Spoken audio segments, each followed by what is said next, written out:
my presentation for today, it has a very brief introduction on what are nature-based solutions, and then it will be a very short speech about theory, let's say, and then we will move forward to more examples. And, well, what are nature-based solutions? You have here a definition. It's natural or semi-natural, combined gray and green systems that provide services. And I have underlined the word services. The most important thing for nature-based solutions are the services that they provide. So my presentation today, it's going to be about especially services. And these nature-based solutions, they have three dimensions. In the past, when I started to work in this area, the principal dimension was the environment, but not nowadays. Nowadays, there are the other dimensions, the economic and the social, are as well so important as the environment.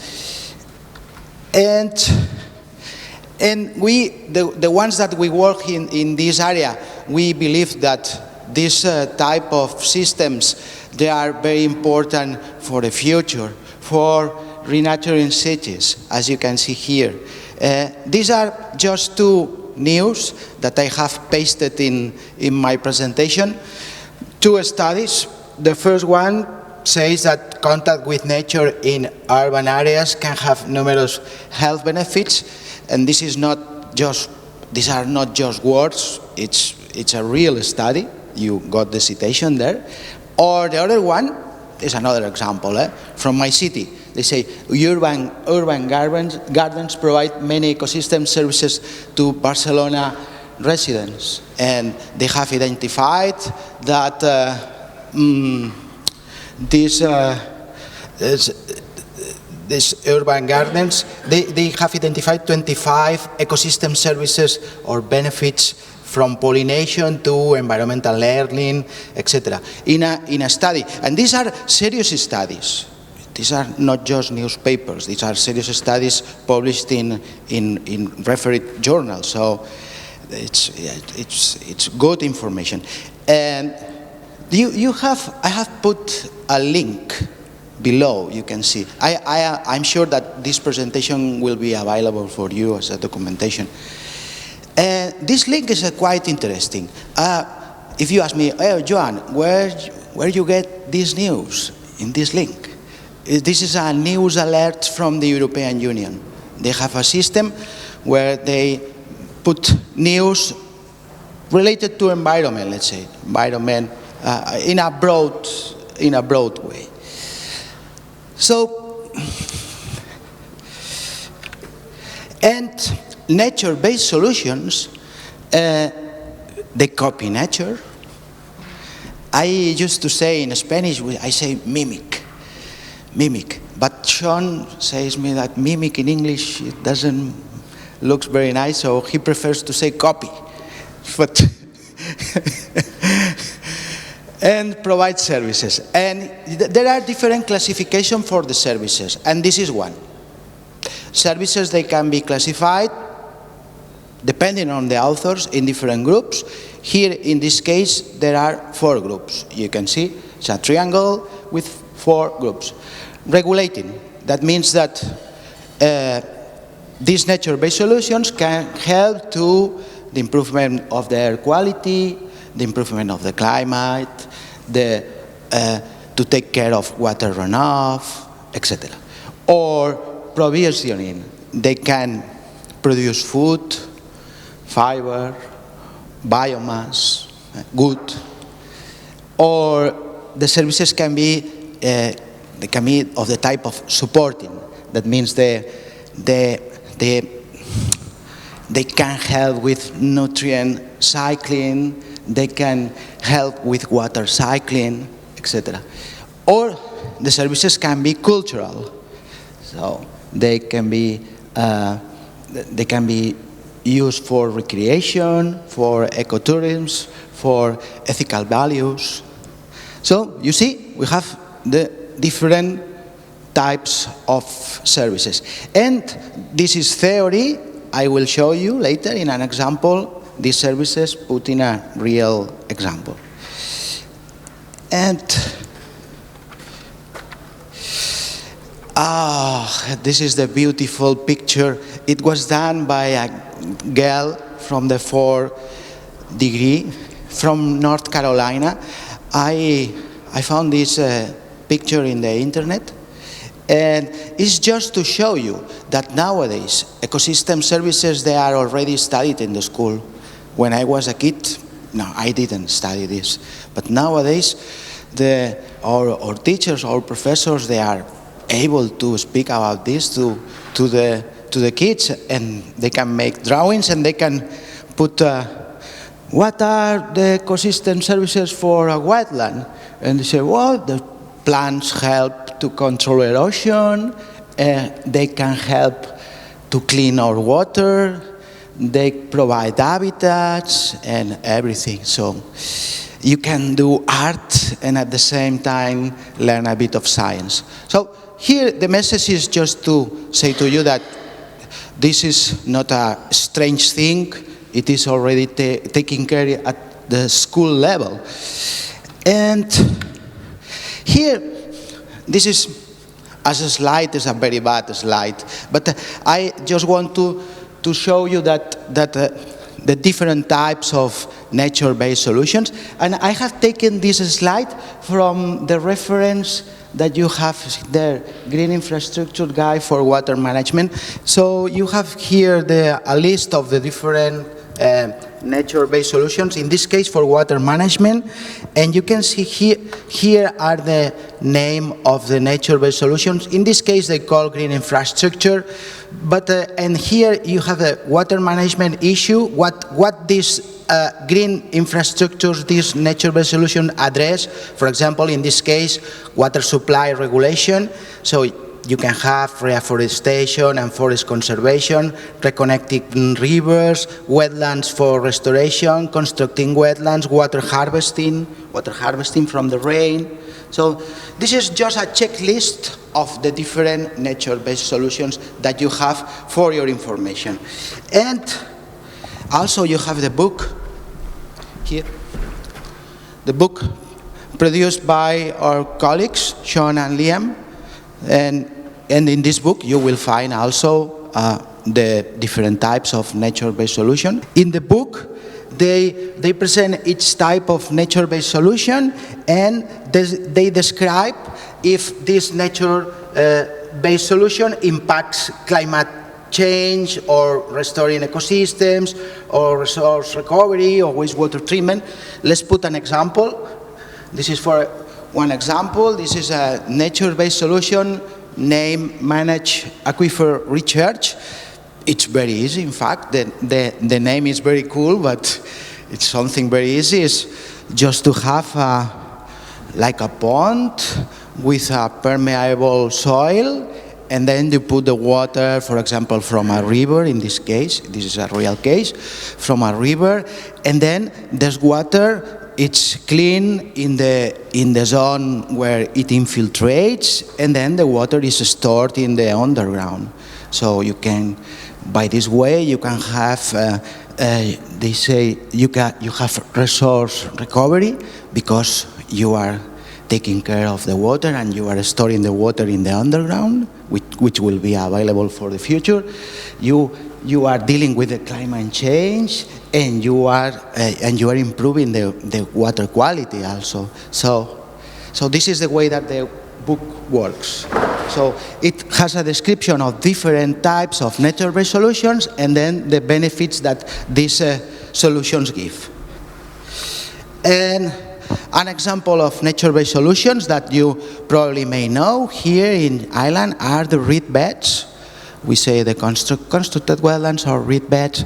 Reed beds, well, this name is very popular. I don't like it too much. It's very descriptive, no? Reed bed. It seems that is nothing important, but I mean, it's engineered, so it has a strong value. And these reed beds, they are used for wastewater treatment for small populations, usually populations less than 2,000 people. In France, they have more than 1,000 systems, small towns that they use reed beds as a wastewater treatment systems. There are just holes made in the ground, dig in the ground, and then you put a liner, and then you put a gravel, and then you put the plants, and then you put the wastewater, and the wastewater, through it passes through the granular medium, it will be clean. I will not get into detail in the system how it works, but here I have pictures how it is done. These pictures come from Brazil.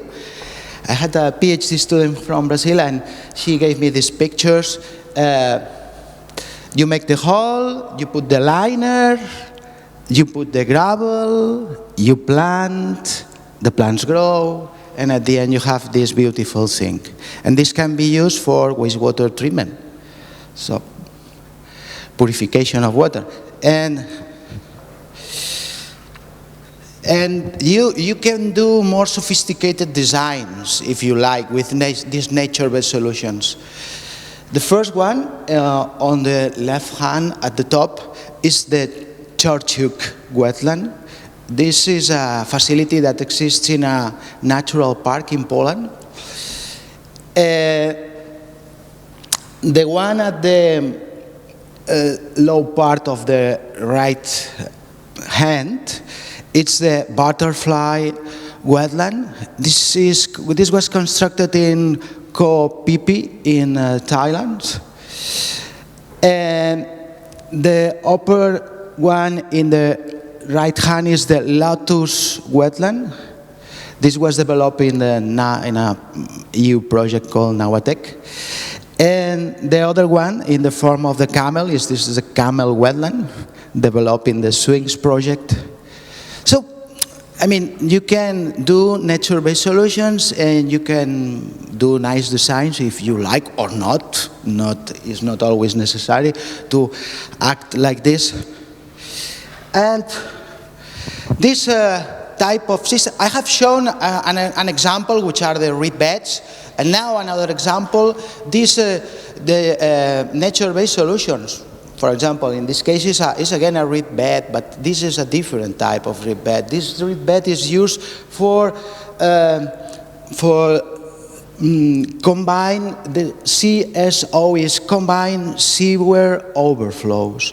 You know, when you have a sewer, usually we design sewers for transporting wastewater, but in these unitary sewers, you get also the rainwater, and when you have a lot of water, usually there are overflows, because the sewers, they cannot absorb all the water there, and then what you can do if you have this is a problem, for example, in the Mediterranean where I live, because our rain is not constant. We have peaks of rain. So, you know, in my city, maybe it doesn't rain for 1 month, and then in one day we have 70 millimeters. So, and then we have a lot of water in the sewer, and then the overflows work. And so a way is to discharge, a way to control this is to discharge the overflows in controlled environments where you can get the water and you can treat the water. And this picture was done in a neighborhood in Lyon, in the city of Lyon in France. So this is, here my intention was to show you few examples of nature-based solutions, and now this is the end part of my presentation. I'm going to show you services, real services, the ones that I explained at the beginning. And for this, I will use the example of a system which is constructed in the Granollers city, which Granollers is a place near Barcelona, in the metropolitan area. And they had a big problem in the past because a part of this municipality was highly impacted by a landfill, wastewater treatment plant, etc. So they put in operation a restoration program for this area. And one of the measures that they took, it was to construct a wetland, this one here.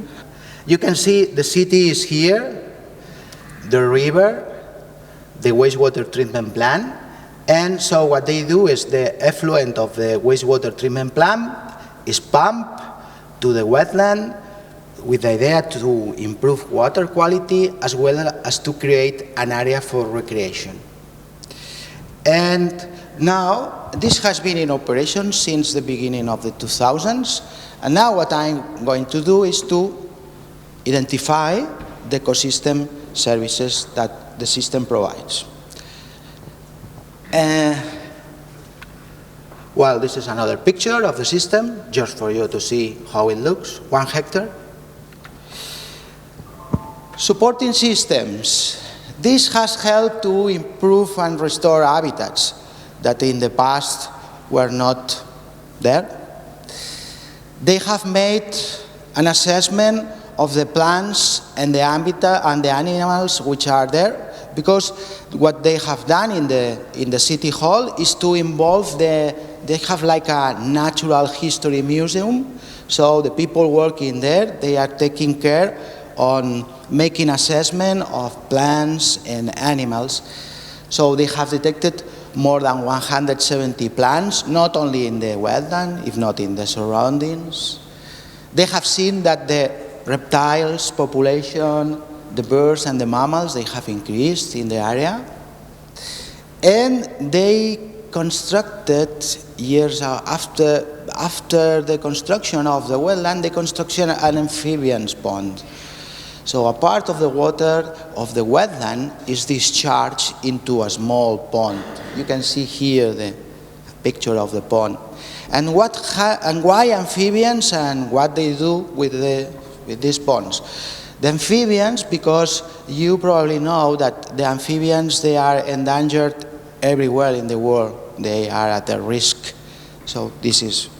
And what has in special this pond? It's just a pond, an excavation with plants, but it has stones. You see here as the stones, and here also stones. These stones are in contact with water. So when the amphibians are young, I don't know the name for the young amphibians. How you say? That thing. When they are young, they can protect into the stone, so they are then not available for those animals that they feed on the amphibians, so they can grow up and develop better. So you can take measures for protecting animals. So this is one, you see, one supporting service. Let's go to another one. Well, this is more of the previous. They reported that this says that the Tortue, the river Tortue, it was detected for the first time in Can Cabañas, which is the place. Can Cabañas is the place in Granollers. So you see the importance for them. When they have detected a new species, that even they report in the local newspaper. So it's people, they are really involved in this. And supporting services, water quality improvement. I will not go deep into this, but obviously if you put water in a pond and the water is remaining there for several days, the water quality at the end will improve for sure. So you can make chemical analysis, but the proof is that fish and frogs are there, so you can imagine that this works. So I will not go deep into this, but this is a service also, water quality improvement. Another services, cultural services. At the time that they constructed the wetland, they built a small house. You can see the house there. And in this house, they have microscopes for the kids that you can see a visit there. The kids to go there and take samples in the wetland and also in the river, and then go to the place and work with the samples that they have been taken to study the animals, the plants, etc. And also, as you can see the bikes there in the tree, they organize like bike, how to say, bike, not races, if not excursions. So, yeah, and you see they have also these informative panels with the description on the project and the benefits, etc. And I explained yesterday, and just short mention, you can make a quantification on the value of these services. You can, they assess the number of visitors that they have, because in the house they used to have somebody that is attending people visiting the place. So you may know how many people is visiting the place for months or per month or per day, and if they go by bike, walking, running, or whatever. So, and you can make numbers if one.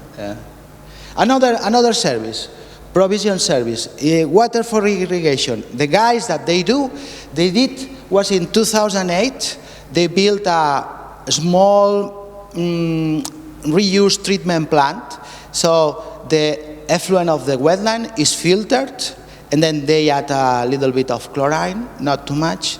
And then they built a distribution network, and the water from the wetland goes back to the town. And in the town, they use the water for street cleaning, for irrigation, for different purposes. So, again, you are having another service. And, well, and these are the last slides. So, with this example, I wanted to show you that the services are in this triangle, and this is the theory, but you can identify the services. They are really there. And just for finishing, I want to show you one important example in the place where I live, in Barcelona, that we are now working on it a lot. As you can see in the picture, on the left hand at the top, when it rains in my city, you have flooding, because it rains in a very short time. You got a lot of rain, and this is a disaster, because I know you have flooding everywhere. And so, how you could control in the future this problem with the nature-based solutions? You could create green areas that, when it rains, the water, instead to going directly to the sewer, it goes to the green areas or to the permeable pavements, and then you retain the rainwater, and this rainwater will be released to the sewer or will be released to a park or whatever, slowly, so you will not get flooding. And this is an example that they have built in the last years in Barcelona. This was a place with very old houses, and they have created this. This is a plan view.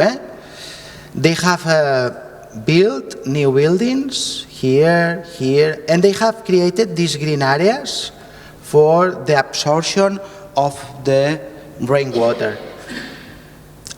Here you have, this scheme is very nice. So the idea is you can have green roofs, or you can have small places for water absorption, or here these trenches near the street, and then this water will be conveyed to a stormwater sewer.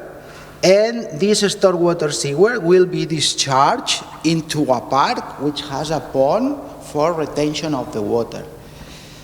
And if there is too much water, then they have a weir, and the water can go to the sewer.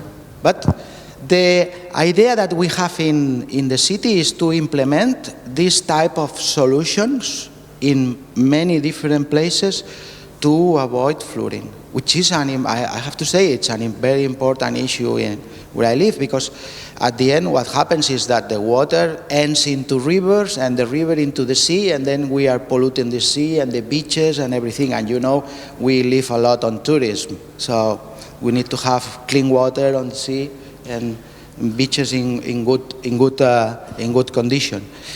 And here you have some pictures of the place. Here the trenches and the information for the inhabitants and the young children playing in the place. It's a very nice place. And even the neighbors, they are quite involved in the this is in Spanish, but well, in Catalan. This is in Catalan. And they even, you see here they say thinking in green, so thinking in green about solutions that are important for people. So I'm going to the end. Thank you very much.